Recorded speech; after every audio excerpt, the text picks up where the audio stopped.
तो केवट नौका में बैठे बैठे प्रभु से बात कर रहा है, क्योंकि आज केवट जानता है कि प्रभु अपने कार्य के लिए आए हैं, तो यहाँ से वापस जाने वाले तो है नहीं, तो इसलिए जो चाहे वो करवाना। तो केवट ने कहा कि अगर भगवान आपको नदी पार करनी है तो पहले हमारी एक शर्त पूरी करनी होगी। भगवान ने कहा कि अरे केवट, नदी तो बहुत लोग पार करते होंगे तेरी नौका में, क्या सबसे ही तो शर्त रखता है? केवट ने कहा नहीं भगवान, यह शर्त तो केवल आपके लिए है। भगवान ने कहा केवट, हमने तेरा क्या बिगाड़ा है जो शर्त केवल हमारे लिए है? केवट ने कहा भगवान, आप याद कीजिए, जब जीव आपके द्वार पर आता है तो आप कितने प्रश्न करते हैं, भजन किया कि नहीं, परमार्थ का कार्य किया कि नहीं, माता पिता की सेवा की अथवा नहीं, दान किया अथवा नहीं। तो जब भगवान जीव आपके पास आता है, आप उससे इतनी शर्तें रखते हैं, तो क्या जीव आज आपसे एक शर्त नहीं रख सकता? लखन जी सुन रहे हैं, बड़ा क्रोध आ रहा है कि पता नहीं प्रभु कैसे इसकी बात श्रवण कर रहे हैं।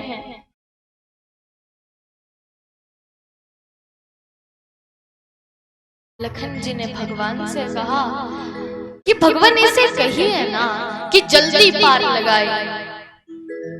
भगवान ने कहा लखन, यह मेरे राम राज्य का पहला व्यक्ति है।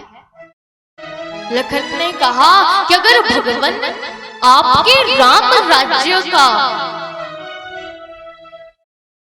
राम राज्य में ऐसे व्यक्ति होंगे तो अब हम जान गए कि आपका राम राज्य कैसा होगा। भगवान ने कहा लखन, तुम जानते ही तो नहीं हमारा राम राज्य कैसा होगा।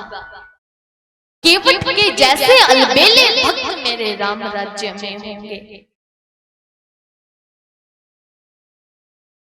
भगवान केवट की बात श्रवण करते हैं तो केवट से कहते हैं कि केवट जो करना है जल्दी करो, जल्दी बताओ क्या शर्त है। तब केवट ने कहा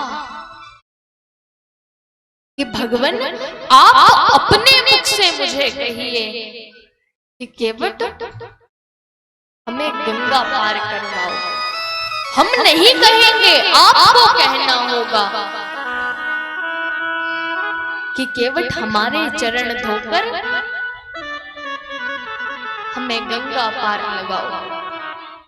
तो जैसा केवट ने कहा वैसा ही प्रभु ने किया। केवट से कहा कि केवट हमारे चरण धोकर हमें पार लगाइए। केवट अपनी पत्नी से कहता है कि चलो जल्दी कोई पात्र लेकर प्रभु के चरण धोने के लिए चलो। केवट की चांदी के पात्र अथवा तांबे के पात्र में धोए जाते हैं, लेकिन हमारे घर तो इन तीनों पात्रों में से कोई भी पात्र नहीं है, तो क्या करें? केवट ने कहा कि जिसमें हम खाना बनाते हैं वही लकड़ी का पात्र लेकर चलो, क्योंकि लकड़ी जल को सोख लेती है और फिर हम प्रतिदिन प्रभु के चरणामृत से बना हुआ भोजन पाएंगे। केवट की पत्नी एक कटोता लेकर केवट के साथ प्रभु के चरण धोने जाती है।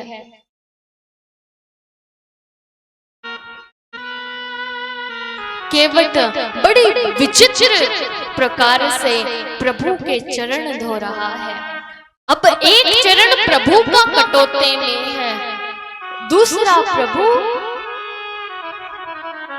पकड़ कर खड़े हैं, तो वो प्रभु इधर उधर हिल रहे हैं। भगवान ने कहा, केवट ऐसे तो हम गिर जाएंगे। केवट ने कहा, भगवान अगर इतना ही गिरने का भय है तो आप अपने दोनों हाथों से मेरे सर को पकड़ लीजिए, फिर आप गिरोगे नहीं। सीधा सीधा नहीं कहा कि आप हमें आशीर्वाद दे दें, कहा अपने दोनों हाथों से मेरे सर को पकड़ ले। प्रभु अपने दोनों हाथों से केवट के सर को पकड़ लेते हैं। अब केवट प्रभु के चरण धोता है बड़े विचित्र प्रकार से। चरण धोकर सभी ने चरणामृत लिया। अब प्रभु कहते हैं कि अरे केवट अब तो पार लगाओ। कहा, भगवान ऐसे थोड़ी, देखिए ऊपर देखिए, हमारे पूर्वज कितने दिनों से प्रतीक्षा कर रहे हैं, आप इनका भी तो कल्याण कीजिए, इन्हें भी तो पार लगाइए।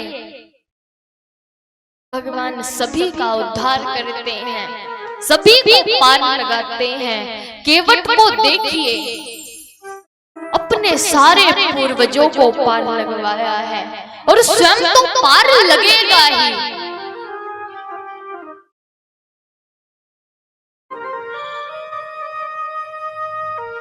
लेकिन लखन जी जब यह दृश्य देख रहे हैं तो क्रोध आ रहा है कि कैसा भक्त है, हमें विलंब करा रहा है, लेकिन भगवान भी से कुछ नहीं कह रहे हैं। ऐसे ही देख रहे हैं। लखन जी ने प्रभु से कहा कि प्रभु अब तो केवट को कहिए कि अब यह हमें गंगा नदी पार करवाएगा। भगवान केवट से कहते हैं, अब सबसे पहले प्रभु श्री राम श्री जानकी जी को नौका में बिठाते हैं।